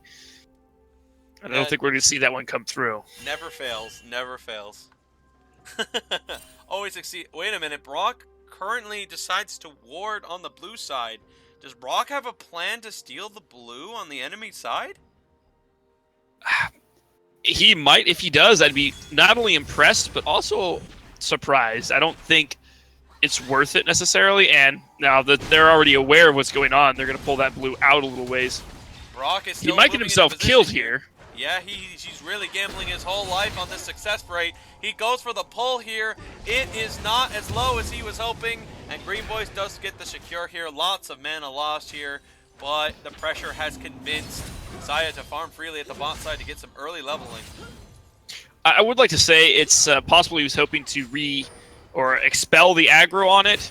That is a possibility to cause a blue buff to reset, but with the changes to how aggravation works in neutral camps, you're not likely to do that anymore. That used to be possible. Now I don't think it really is. Right. It looks like some minor fighting going on at the top side. No big scrimmage play yet. You don't really want to, as a Lowy, you don't want to fight level 2. You want to make sure all of your abilities are ready for a big fight at level 3. Yeah, really, I think level 3 anyway. Shen's level 3 is actually pretty good, on par with everyone else's. So I'm not sure you necessarily want to fight there, but she's going to try and fight anyway. Right, didn't have a pull ready. Seems kind of surprising, really. Philippide and Alpha are right on top of that on Sloth, who needs to get out of there quickly. Some stun has happened, barrier has come up, but it looks like Sloth has walked himself into a bad spot. The proc has come through, and Fizz makes the burst damage on to that Syndra. That was really good scout of the week. I definitely think Syndra should have flashed flashed out of the Jack stun rather than trying to save it for later. That was probably a mistake. Clearly has the upper hand here. If he gets a taunt coming up soon, he might get Smiley completely caught off balance. He's taking a lot of damage from that Shen. Yeah, again, the level 3, I mean, Shen is no joke. You need to wait a little later. Here's the taunt you were talking about. Yep, very poorly played here. Gets the last auto attack, and Dorf makes the kill on Smiley. Looks like a pull happened right as we were about to talk about that misplay, as it looks like Jinx will lose nearly all of the health bar. As you can clearly see, the root damage and the damage on the return has gotten Kid so much of his health lost from that auto. Look at all those pellets right there. Yeah. It's just very scary. That was definitely really, really nicely played there. I believe it was, it must have been Blade Caller. Yeah. sorry. I'm sorry. I had a tickle in my nose talking about all these feathers here. Yeah, so it was the double daggers out into the Blitzcrank pull and then into Blade Collar that was able to execute that much damage. Ignite also used by Blitzcrank onto Kid of Fire. Just not quite able to make it pay off with the Lulu shield and the heals. Taunt does hit. It puts Dwarf in a bad spot here, but Smiley is not utilizing the proccing W at all here. Smiley needs to figure out a way to use this Alawi a little bit more effectively. Smiley had a way to get the tentacle to start hitting Shen, but decides to use the W beginning of it, which means doesn't have the tentacle to, you know, give reinforcements. So it's a bit of misplaying by Smiley, and that's going to force him to go back early, which is not good at all, and very good for Dwarf. He's already down 1 level, and he's coming back to lane here. He's going to miss out on a lot of farm, and yeah, that's just... Like I was saying before, oh, never mind, Vilified going in on Sloth there, or not going in, but returning damage, rather. Right, a little bit of extra proccing, doesn't want to commit all resources to engage yet, but he's waiting for his Ignite right now, and it's going to be coming up pretty soon, so would expect at level 6 Fox to make an all-in attempt on Sloth. I hope Sloth is very aware of what's about to happen to him. Yeah, definitely. It's got to be pretty scary right now, but as I say, Smiley... I thought he would win the lane easy, but obviously I proved wrong once again. Yeah, and it's really more of a skill situation. I think on a technicality you are correct, but it's because Dwarf is very skilled with Shen, and Smiley seems to be a little bit more like unaware of what he's supposed to be able to do with Alawi, that he's kind of missing some opportunities for damage that would have worked really nicely. Yeah, I didn't mean to sound like it was super easy for Smiley, but I think if you really understand the matchup, Shen versus Alawi, there are some clear advantages. Speaking of clear advantage, looks like the 2v1 here is about to happen. Sloth has a lot of damage, but very low on the mana. It looks like Green Boys is coming in to the rescue. Shen is going to say, let's keep going, boys. They're moving on to the very unaware Sloth. He gets used the plant, but does not use it effectively. It looks like they're going to be able to get stopped, however. The final CC has hit, and it looks like Sloth has finally got away from the danger. It's a very long, drawn-out, convoluted fight that results in absolutely no kills going over either way, but heads up Alpha once more. Green Boys obliging him here. Yep. And it's a lot of tick damage, and the Ignite on top of that. Fizz will confirm it. Good job by Vilified Fox, jumping right in the nick of fight to get the right position for it. Yeah, that was definitely a really good move there. Alpha just reading exactly what was going to go down, jumping across the wall there, and then good follow-up by Vilified to secure yet another kill for the side of NeverBackDown. Right. Smiley at this point is just kind of looking for trouble, really, and I don't think Smiley shouldn't really look for trouble at this stage. It's even though he has full health and mana, he's looking for a lot of problems. The root is just a bit of a miss here. That was the first time I believe you saw the ultimate, but there you go. It's a bit of a in the air kind of avoidance of all skill shots, but does give away all those nice little pellets that do really good damage. Yeah, that is definitely pretty close. Oh, there we go. Not quite in the range for the pellets there, but the Ignite's going to go down again, but it's early again. Almost identical to the level 3 that went down, or the level 4, excuse me, in the bot lane. It's just almost virtual play-by-play exactly what was happening. Look for the pull, get the pull, but not quite able to secure it with the damage. Right now we're looking at Fizz, very aware of how much damage he does in a Sloth, who's finally going to retaliate with his own ultimate here, but there's a lot of damage that both of them are now beginning to realize each other has.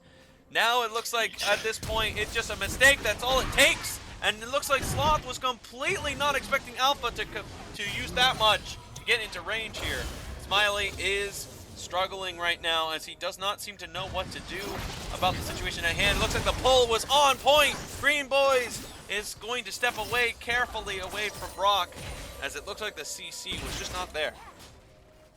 Yeah, not quite enough to hold him down into place, but Brock's definitely being very aggressive right here. Drove with that, or Dwarf, I should say, taunt down on a Smiley Sly Guy, chasing him back out a little ways, and just, again, showing him the lane dominance. Look at the level difference.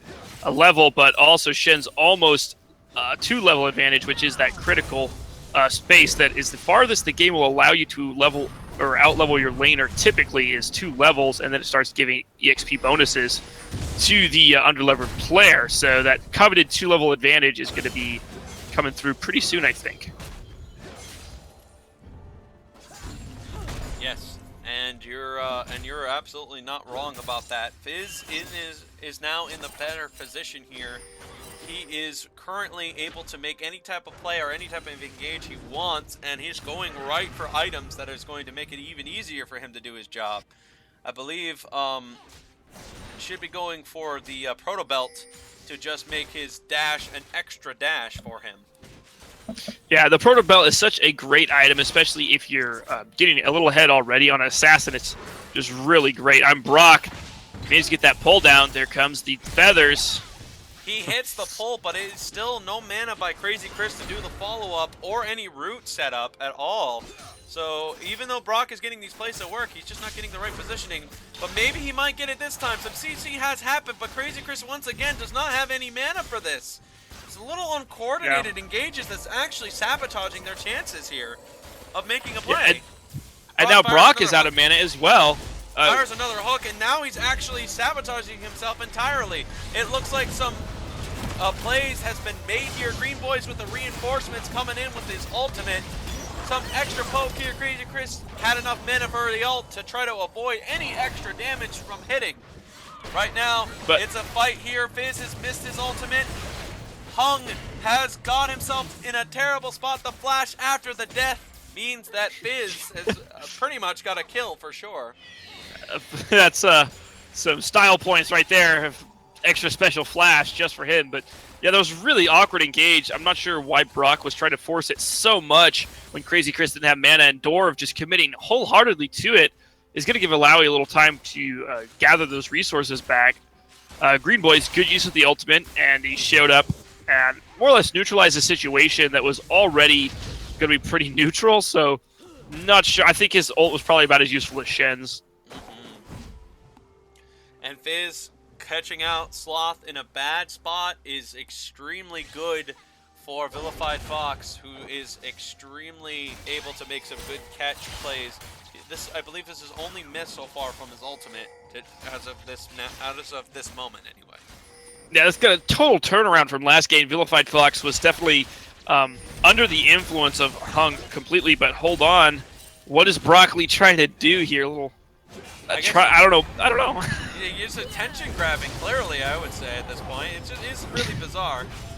He's grabbing the attention? Yeah, but very bizarre placement of the Rift Herald. I think they might want to do some practice about that. There's no point of putting it in the river to activate that. Yeah, Vilified Fox looking for more here, but it's actually AllOneLane that is doing pretty well defending against that defensively, and there they finally got the Rift Herald back on track on that target, but AllOneLane's doing a really good job defending this right now. Alpha's going to go down from the turret! Oh my goodness! That's going to be kill number 1 for AllOneLane, going on to Syndra. Hung like a sloth, going to be happy to get some of that gold that he definitely really wants. Like I was saying before that fight broke out, it's complete opposite of last game, where Sloth was just running all over Vilified in the 1v1s, and now Vilified is retaliating with a really strong Fizz. Yeah, it's a little bit of a reverse of the situation, as you said earlier. Just like their mid laner, Sloth was just pounding ult after ult after ult onto TF, just trying to take him out of the game every single step of the way, coming up short a few times, but definitely doing the deed. And Vilified getting his own revenge because he's going to be doing the same thing back to Sloth, and he's been getting away with it so far. Yeah, and as it comes into the mid to late game, Jinx is a pretty easy target for Vilified, depending on how well Lulu and Galio play around that, because the taunt from Galio is devastating to fish, fish, fish, but it's definitely still an opportunity for him to showcase his taunt, or not taunt, his pole troll. Blue buff Shakur for Syndra here. They are now completely aware of Syndra's grab. Great warding position once again by Brock. Fully aware of who's where and what's what, and Brock is doing a nice job of that. Heads up, though, Smiley Shy Guy is under the influence of the turret. Vilified Fox wants this kill. The fish goes out. And now Vilified's in a bad spot. Green Boy jumps forward with a taunt. He's going to be able to secure this kill, except the troll pole not quite far enough, but Hextech Protobelt gets him away to safety. But Smiley was, for a moment there, looked like he wanted to commit to one attempt at the Fizz here, but very lucky for Vilified Fox, who's been having a pretty lucky couple of early first game ones. Unless the that'd be pretty funny if the Scuttle Crab actually takes out Fizz. That would have been pretty funny. The first kill the Scuttle Crab has ever gotten, ever. Takes out. Heads up, Dwarf. Going down deep. Yep, and it looks like Galio is going to use his ultimate to save Smiley. You know, that's a little uncoordinated, to be fair. I think Smiley could have just used his ultimate, been right stab, slack dabbed in the middle, do some survivability, then wait for Green Boys to come in on the follow-up. You know what I'm saying? Yeah, I feel like they could have baited them in a little bit and possibly gotten a kill, get them under the tower, because they were going to dive Smiley there, guaranteed. Right. Just really uncoordinated performance by AllOneLane right now. They just seem to be on a separate page here, and that is something that's kind of slowly tearing them apart as of right now. They're just not, they do not seem to be prepared quite as much as NeverBackDown has earlier today. Yeah, but that being said, NeverBackDown hasn't taken a lot of advantages right now. They've got one tower, or rather, actually, a two-tower advantage at the moment, but they're not quite as dominant as they were last game. Might see them starting to get rolling. Jax is just starting to pick up some items now, really. Indeed. I would love to see perhaps AllOneLane comes up with a new strategy by next week or something. Maybe something something interesting, because so far they're just kind of swinging, and they're swinging with a little less heart sometimes. They've been swinging just a little bit less. That's all I can say. Yeah, I think it's just like I say, a little uncoordinated. It's a lot of little things that add up to one big fact, and that is that they're unable to close a game or secure a win. And it's not because you look at the individual players; they're not making huge mistakes themselves. It's just a little bit of uncoordination that seems to make everything they do awkward. Yeah, and it is very unfortunate. It is basically, they have the capability, they have the kits to do this. They just seem to be just a little short. Wow, Green Boy is very tanky. Oh yeah. That was a lot of damage from Vilified, and Green Boy didn't take hardly any of it. Pull hits the target here. Smiley's going to get some good damage onto Shen here, taking out one of his soul, but it doesn't seem to be enough to take him out completely. Does get the passive to proc off, however. So a little bit of an ocean top lane for now. Yeah, definitely going to make it a little harder for a few seconds, but it's already worn up, and Dorv is back on taunting. Look at that damage. Oh, beautiful sidestep. Really nice job by Shen here. That's one of the things that he's been very good at so far. Just avoiding all the damage that Alawi has been trying to swing at him. And it's just not working out in his favor. It's just, Smiley is just missing one or two moves that could just give him the lane and the upper hand. It just doesn't seem to be going his way thanks to how well Dorv is playing. Very good part by him. Yeah, Dorv is doing a really good job. I think his confidence on Shen is well-earned, well-deserved. He's playing very well to... here we go, the 2v1. Now it's Dorv under his turret for the first time. Oh, there's taunted him out. But there's the reverse taunt, and Smiley's going to take tower now. I don't think they can really dive. Clearly, they seem to have a different opinion here. Right now, the bot side is going to be taken by the two carries. They seem to be finally realizing that that is going on right now. And the two carries that's left here, yeah, they just seem to be really lacking a coordination right now. They just do not seem to know exactly where they want to stand and where they want to be. Brock fires the ultimate here. They knew exactly where he was standing and take him out. Whoa! They may not know exactly where they want to stand, but I guarantee you don't want to stand there. Wowee. That was brutal. The shark right into the pole brings the shark up close and personal. Smiley, you might want to ult here, buddy. This is exactly the situation you might want to try for. He's still sitting on it and finally goes ahead and uses a W. Decides not to use the ult here yet again. That was kind of the one you really wanted to use it for. And it looks Nice. like there's the setup follow-up by Jinx. The damage is coming through. Crazy Chris does get away from Green Boys, as the taunt slow has affected him to prevent him from making the grab on to Zaya. Oh, but heads up, Dwarf uses that sword through the back end of the enemy. Green Boys looking for something on Chris, but it's not there, and the Roots are going to bring him under tower. I don't know if Crazy Kiss can do much about this. He's going to try. Syndra's not as big as she was last game. Whoa, almost going down. And Jax's bot side, that's scary. Yeah, they definitely seem to have AllOneLane very distracted as they're positioning all together in one lane, while Jax is catching him out on the rotation on the bot side. He's going to attempt to get some good damage onto that bot tower, but I don't know exactly how much he thinks he can really pull off. He doesn't have a rot port or any quick way to get a lot of damage on that. It looks like Dorb does not get the right positioning he wanted to get some more damage onto Smiley. He's getting some good hits in there, but can't seem to get the position he needs to finish him. I think all that Alpha was trying to do was provide the area for Dorv to be able to get that top tower, and that's exactly what's going to happen here. Dorv flashes forward, uses the taunt as well, but he misses it. Doesn't matter. Crazy Chris picks up the kill. Right. Looks like Smiley uses the ultimate, I think, before he did the pull here. Does not seem to benefit him. Definitely Smiley is struggling a lot with his top laner pick so far here. He definitely needs to brush up, I would say, a little bit more on his picks, as we have the Ocean top lane yet again on Shen. Yeah, no, definitely, and that's going to be a small rotation of force to that top side, and they're going to get that tower easy. And now Jax is bot again. The last remaining outer turret is that top tier 1, or tier 2, I should say. And I would say a rotation for that's probably next on the agenda, or a Baron off the back of it. And all Jax has to do is stay bottom and keep farming that lane and pushing it in. And the lead has grown right into the favor of NeverBackDown here, as they do have themselves the upper hand. They are rotating, they are taking objectives and towers. Their coordination seems to be on point here, but they do not seem to have any interest in the Baron as of right now. It looks like Verified Fox is about to walk right into Green Boys, who's walking right into a 3v1 situation. The ult goes off. It's a little bump, but it's enough. Yes, it is going to be enough. I thought his ultimate was going to bail him out of there, but it does not.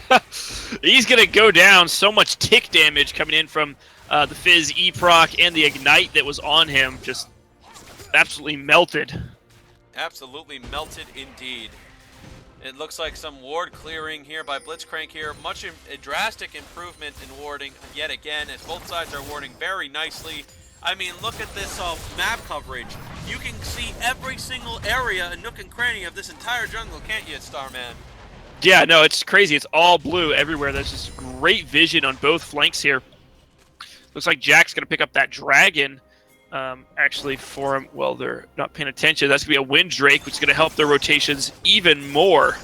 Right, in their beginning, and NeverBackDown's got them right in the turtle position as they're really lined up against the ropes here, as they're taking a lot of big hits and not a lot of way to retaliate.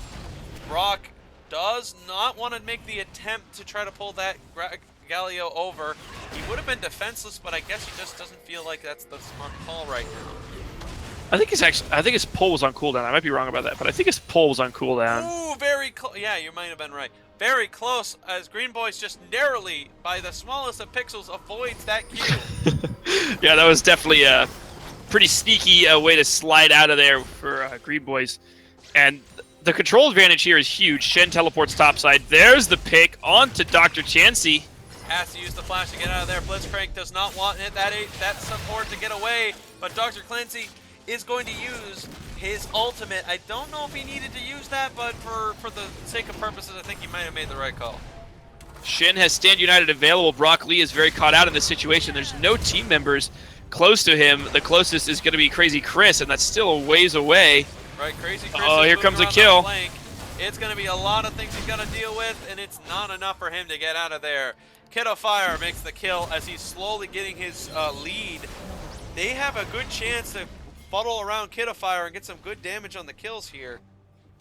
But the rotation was useful. Now they got Jax onto that top tower. Speaking and of heads that, up, fish.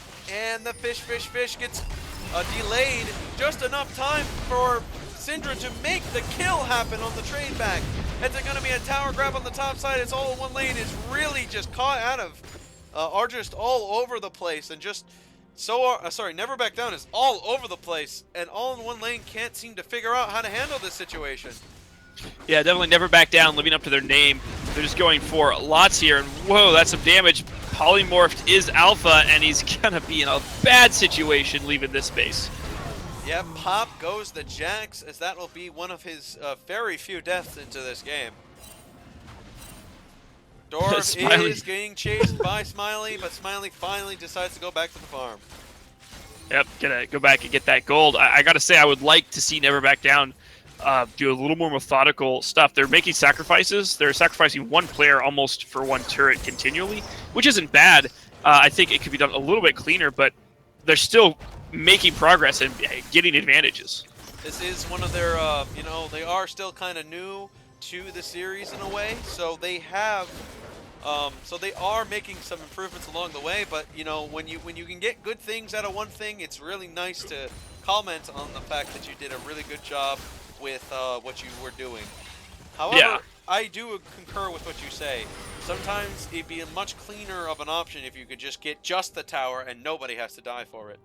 Yeah, and I think it's possible to get that, but I definitely like that they're showing the promise of understanding how to trade objectives, because they don't have the strongest teamfight comp. It's pretty good, but with Shen, your teamfight always is a little weaker, because you're generally looking for a numerical advantage rather than a team fight. So you're looking to play the pressure. So them playing around Shen and playing with that global pressure and not really going for team fights is really nice. They seemed like they felt like they had a catch, but it looks like AllOneLane had a bait plan. Kid of Fire gets a kill on the situation. Dwarf is caught out on the catch here, but it looks like he's going to try to come back in with reinforcements. Kid of Fire has a lot of health thanks to the Lulu ultimate, but it will go down to the Fizz. Right now, Verified Fox is going to make a double kill happen, as it looks like both the bot lane has come down here. Hug Like a Sloth needs to get out of there, but it looks like the passive shot by Crazy Chris. Q has managed to take out the mid laner, and right now they've got themselves an exposed inhibitor as they're going to be shoving it right into the base. Whoa, wow, massive damage! That is a Smiley that got his face ripped right off of him as he went down to the ground so fast. Yeah, turn that Smiley upside down and call him dead. And I know Green Boy's trying to defend vigorously, but that's going to be tower after tower going down to NeverBackDown. And they've got waves in all three lanes. This is going to be very ugly for any members of AllOneLane to try to stop this. Right, Taunted does do the deed, but it does not matter. The inhib does fall afterwards. As we were mentioning here, the ult goes off here. It looks like Alpha does manage to barely get out of the Kid of Fire! With the shot heard around the world, takes out Jax, getting revenge for the Fallen here, as Jax's build decision seems to be exactly the same as Master Yi, by the way. They should try to say something about Alpha's creativity. Build or not, though, leaves them very weak, and absolutely fantastic shot by Kid of Fire. Just that's the kind of shot you'll live for. I'm not sure that's necessarily going to make the game of a difference, but definitely makes you feel a little better about yourself when you make those cute little snipes. And now they find themselves in the situation where both teams are resetting. Baron's on the table. I think that would be the safest choice for NeverBackDown, to just grab that Baron now that the inhibitor lanes are pushing in. But we'll see if they go for something more risky, like just pushing in that bottom inhib or trying a team fight. Those would be the riskiest calls, in my opinion. But we see teams make those calls all the time, because who likes a boring game? Who likes a boring game, indeed. It looks like they're going to be taking a Cloud Drake before they grab themselves a Baron. So, it's a pretty acceptable decision considering it's a instant take, looks like. And they'll now be moving themselves over to Baron here. They do not, their team fight is superior. They have superior money, they have superior damage, and exposed inhibitors. So right now they're going to send Jax over to the bot lane, get some attention. Whoa! Because it looks like Green Boys has got himself caught in a horrible spot. A highly questionable decision by Dream Boys, jumping over that wall, trying to scout it out, and now they have the Baron aggravated. Are they going to stick with it? Right. hey, Manuelers, we're probably going to need the not top 10 of week 4 because I think we got another play for you right there. Yeah, that was a little bit of questionable stake there. Here comes the attempt at duplicating that snipe, but now it's Alpha taking on Dr. Chansey. He's going to get the kill before he himself is annihilated, but his team gets Baron for his sacrifice. Yes, it does, and they have a team ready to put an end to this game, as Kin of Fire is possibly their only last hope to prevent the devastation of this Nexus. But NeverBackDown definitely is extremely confident going into this, and Syndra seems to be throwing siege minion after siege minion into that into that fountain to prevent any of them from touching the towers. That is one of the most appropriate uses I've ever seen in the minion toss. I've not seen it before, and I really, really like it. That's really awesome. Agreed. Yeah, so at this point, all that NeverBackDown has to do is really not fight. If they just push the wave in and stand next to it, I don't think there's any way you can clear 3 inhibitors worth of Baron minions if they're super minions. So if they walk in, take this inhibitor, this is going to be serious difficulty for AllOneLane to hold out against this. Right, this is the pressures against them, the inhibitors. This is the last one they got standing before it's a Nexus battle, and they've got a lot of minions coming in as well. Plus the Baron, this looks very dire for the situation of AllOneLane. They need to make this final stand, and they need to make it now. It looks like they're going to go ahead and try to do their commitment strategy. It looks like some extra CC has been brought in here on both sides here. The Fizz has decided to take out the tank right off the bat, and he does do so. Fizz has still got a lot of pressure here. They're forced to back all the way into their own fountain as the first tower has fallen on the Nexus here. It looks like Hung Like a Sloth has been blown into the air and popped by NeverBackDown as they're going to go ahead and make another play. Alpha's got the barrier, the reinforcements, and the pop.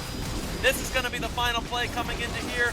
The extra pull, the extra damage, and finally the Nexus has been popped. It's NeverBackDown comes down with the victory and wins the series 2-0. Congratulations.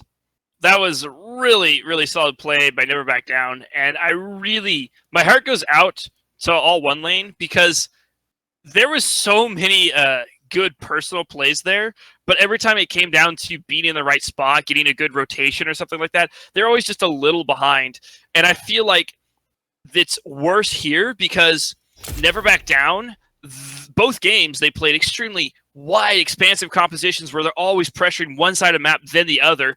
And it seems to me that AllOneLane has a lot of trouble following that. They didn't draft necessarily a super mobile comp, and then they seem to not be able to read it quite right. So it really makes me sad to see such great play go unrewarded. True stuff. Very, very true stuff. Let's take a look at the warding coverage here. Blitzcrank's ward still as high as ever, but it appears Shen's warding has dropped off a little bit there. Although technically wasn't extremely needed, it is still important to make sure your ward coverage is really good. As for Jax, his ward coverage has fallen off pretty effectively. Do need to improve that on to the next roundabout here. But for damage to champions here, it's not much of a contest. Actually, it is. Never mind, forget what I was about to say. Crazy Chris and Fizz made it a bit of a fight for the top, but Fizz came out on top with a mere 600 lead on magic damage to take the lead ahead of Crazy Chris. Yeah, wow, that's that was pretty cool. Pretty close setup there. So we got to pick ourselves an MVP of Game 2 and then the series MVP.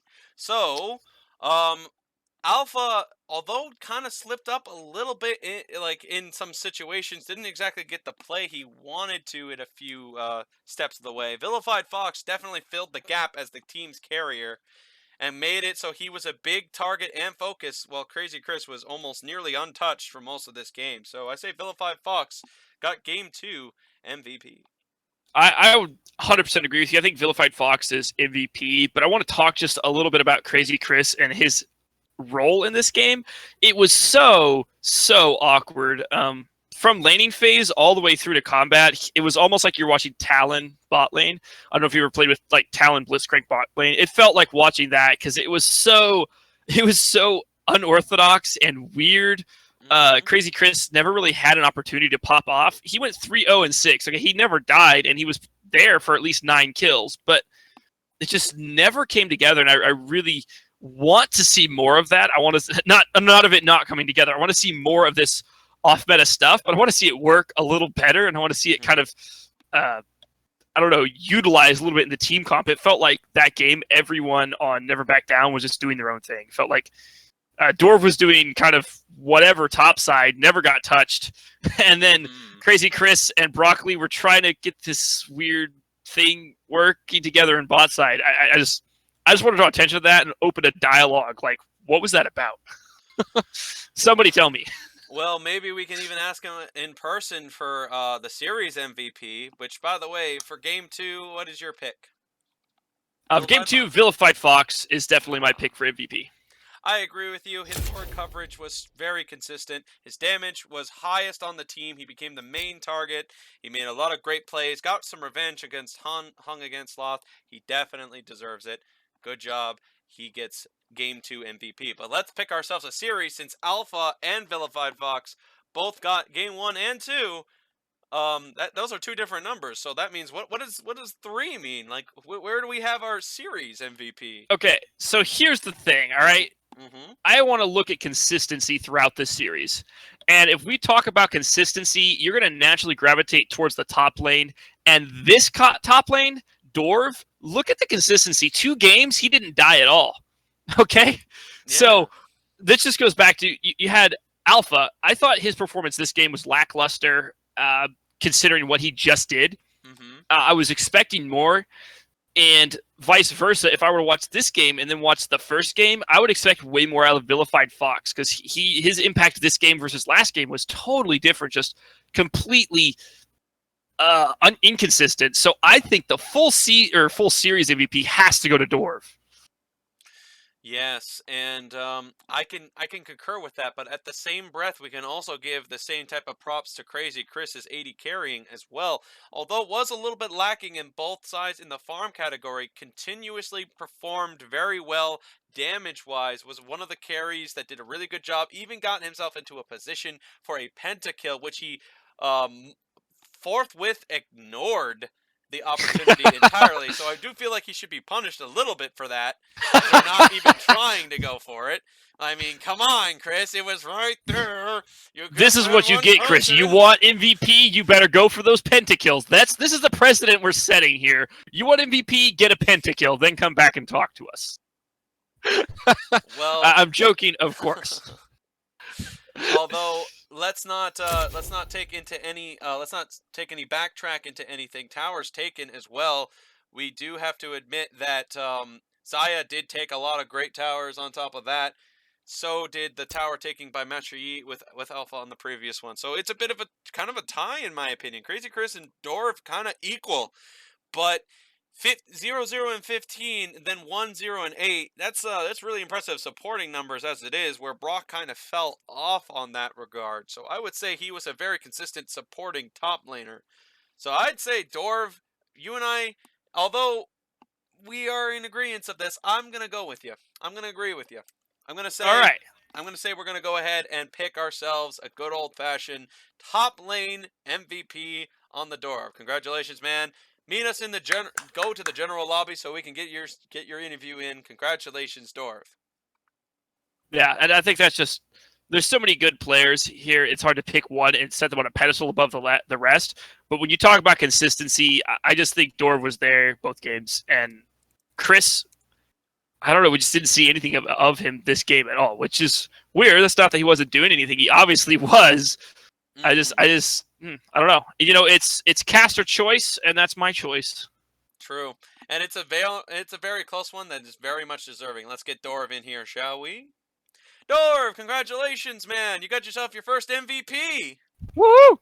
Thank you. I'm really excited. This was a fun day. Yeah, Really enjoyed it. yes, it was. I was not only like with you earlier today, talking with you about possibly being your team's coach and everything. Like you had a really good job in several situations where you were playing really great in the earlier time of today. Can you believe that now it's all led up to you becoming an MVP? Stealing it No, from your not at all. captain, no less. You stole this from your captain, by the way, no less. I'm not gonna live it down. I'm gonna hear a lot of that when I get back in there in the channel. Okay, so I gotta come clean. Both games I picked you for losing lane because I'm sitting up here as a caster. I'm going a Shen versus Darius. Shen's gonna get eaten alive, and then Shen versus Alawi. Shen's gonna get eaten alive. So obviously you've outspoken recently, very confident in your Shen. After today, any change in the confidence level? No, I think he's a consistent character for me. I'm trying a lot of others though. Just to diversify and learn different techniques. But no, absolutely. I've got a lot of experience with Shen, and I'll be honest, I faced a lot of Darius top, and I've learned kind of not to over-engage him and not to press my luck. Well, it didn't press your luck at all, but definitely were pretty dominant there. In both of those games, was there a lot of communication between you and the jungler? We didn't see a lot of ganks top. Is that choice, or is that just how the cards fall? Both. So there was a lot of communication. If you listened in on our channel, we were in constant communication, and it was really felt that since I had the lane pretty secured, we wanted to make sure we got some kills in some other lanes and really help push them forward since I was doing okay. Oh, by the way, Dorv, you and your team have recently won this game, but you haven't exactly given me a winning song to play, so I don't exactly have anything to play for your team's first victory here. All If you right. do have anything in particular you personally want me to play, or like right now, for instance, I can look it up real quick. Man, you know what? Since I'm in here and I Hmm. have the mic, I'm just going to go ahead and say, let's do the Voltron theme, man. Team spirit and teamwork. Good old 1980s spirit. All right, Voltron. Wow, a little bit of a diamond in the rough, an old fossil to find. Let me see if I can get that played on the stream for you. Voltron. Oh, it's an oh. I thought it was a U. Voltron. Oh, this is going to be great. Perfect winning theme, really. Love it. Indeed. All right, let's Yeah, go ahead and get that played while we continue this interview, shall we? absolutely. So, Dorf, where does your inspiration come from? What drives you to play top? Oh my gosh. Honestly, it started with playing Shen really early on when I first started League. He wasn't a top pick for a long time, and he was an insta-ban for a season, then he never saw him again. So I just love the character. I stayed with him, and I've seen him from all of his changes. And yeah, that's kind of driven me towards the top lane over time.